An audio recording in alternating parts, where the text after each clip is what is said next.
자, 오늘은 좀 급한 대로 영상 이렇게 자막 편집은 안 할게요. 지난밤에 미장이 크게 빠졌어요. 일단은 관세 이야기가 나오고 나서 시장이 방어를 해줬죠. 제가 여기 선이 중요하다고 했는데 여기를 방어를 해줬다가 갑자기 이제 보복 관세 이야기 나오면서 하락을 했어요. 제가 찾아보니까 명확하게 어떤 이유다라고 얘기하진 않지만 환율이 지금 전체적으로 미국 환율이 약세를 보이고 다른 나라 환율들은 강세를 보이거든요. 특히나 엔화. 그래서 니케이도 오늘 크게 빠지는 거 보니까 엔캐리 청산 가능성도 있어 보입니다. 그렇지 않아도 최근에 엔화 가격 한번 보여드릴게요. 지금 보시는 게 이제 엔화 가격인데 최근 들어서 계속 하락하고 있었습니다. 이때 당시가 엔캐리 청산 당시였고 엔화가 막 하락하자마자 엔캐리 청산이 됐던 건 아니에요. 보다시피 이전부터 하락을 했고 이제 절정을 찍고 그리고 증시도 하락하고 그런 흐름으로 일단 갔었습니다. 지금도 마찬가지죠. 이전부터 엔화가 강세 흐름으로 가더라고요. 이거는 이제 달러 대비해서 보는 거기 때문에 이게 올라가면 이제 달러가 강세다라고 볼 수가 있는 거예요. 지금은 이게 떨어지니까 달러가 약세 흐름이고 엔화가 강세라고 생각하면 됩니다. 반대라고 생각하시면 돼요. 쉽게 말하면. 그래서 지난밤에 엔화가 마이너스 2% 하락을 했습니다. 꽤 큰 폭으로 하락을 했죠. 그리고 우리나라 환율 같은 경우도 오늘도 떨어지고 있어요. 그러니까 지금 상황은 아무래도 미국 주식하는 사람들이 환율이 떨어지게 되면 미국 주식을 매도해야 되거든요. 이유는 뭐 다들 아시죠? 그러니까 환율이 만약에 여기서 떨어지게 되는데 미국 주식이 올랐다. 그럼 같아지는 상황이 만들어지잖아요. 그래서 아무튼 뭐 다 아시는 내용이라서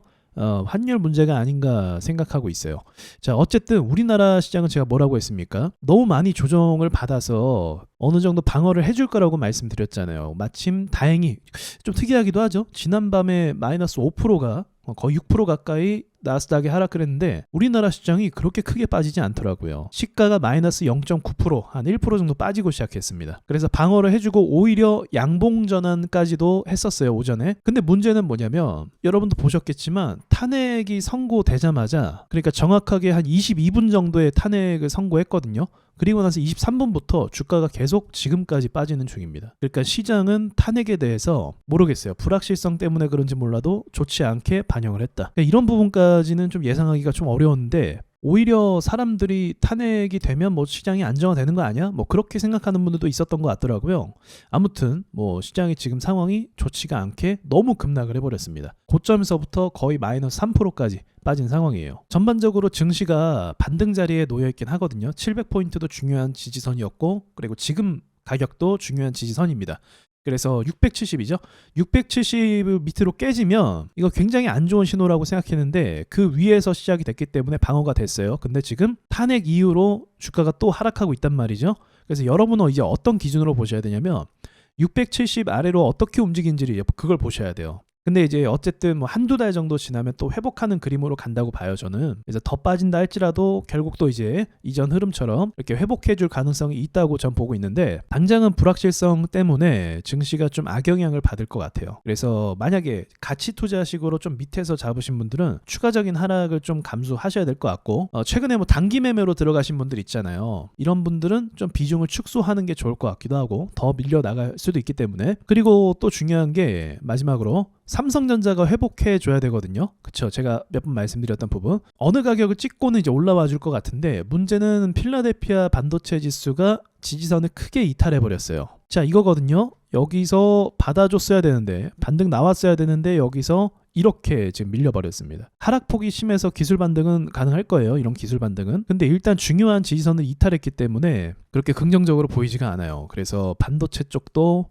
약세 흐름으로 갈 수 있겠다 생각이 드네요. 어쨌든 이 필라델피아 반도체 지수가 떨어지면 삼성전자가 힘을 쓰기가 좀 어렵거든요. 그래서 또 지루한 박스권을 보내지 않을까 생각을 합니다. 그러니까 관세가 터지고 나서 시장이 충격받고 회복해줬다가 뭐 보복관세 이야기 나오기도 하지만 환율 문제로 이제 청산 문제가 발생한 것 같기도 하고 엔캐리 트레이드 같은 경우도 원래 있었던 리스크 중에 하나죠. 그래서 그거 터진다 했는데 그게 좀 터진 게 아닌가 생각이 들기도 하고 그럼에도 불구하고 관세도 그렇고 엔캐리 청산도 그렇고 우리나라 시장은 방어를 하고 있었는데 전혀 예상하지 못한 탄핵 이후에 주가가 하락하는 이런 모습까지 지금 연속적으로 보여주는 거 보니까 추가적인 좀 하락이나 이 공포 심리에 의한 추가적인 폭락 이런 것도 가능할 수도 있겠다 이 생각이 들더라고요. 그래서 여러분 비중을 좀 축소하셔야 될 것 같고 얼마 전에 이제 저점 잡고 매수하신 분들 있잖아요. 그런 분들도 오히려 조금 매도하는 방향으로 잡는 게 좋을 것 같아요. 그러니까 지금 시장을 좀 안전하게 볼 필요가 있다. 이것만 말씀드리고 마칠게요. 시장이 하락할 때 어느 정도 하락은 이제 무난한 반등이 나올 수 있어요. 근데 악재가 발생하면서 찐득거리는 하락이 있거든요. 지금과 같은 상황이에요. 제대로 반등을 주지를 않는 거죠. 그래야 또 매수가 붙는 건데 반등을 안 주니까 사람들이 긴가민가 하면서 이제 저도 그런 판단을 하지만 좀 이제 불안해지는 거예요. 그럼 매도로 이제 판단을 하겠죠. 그렇게 되면 심한 롱바디 음봉이 하나 나오게 돼 있습니다. 근데 지금 롱바디 음봉이 나온 게 없어요. 사실 지금 계단형 하락으로 좀 이렇게 천천히 떨어진 거고 극심하게 롱바디 음봉 같은 거 아직 안 나왔습니다. 그래서 이런 거 혹시나 나올 수도 있기 때문에 보수적으로 보는 게 중요할 것 같아요. 자, 예상하기가 정말 어렵네요. 그쵸?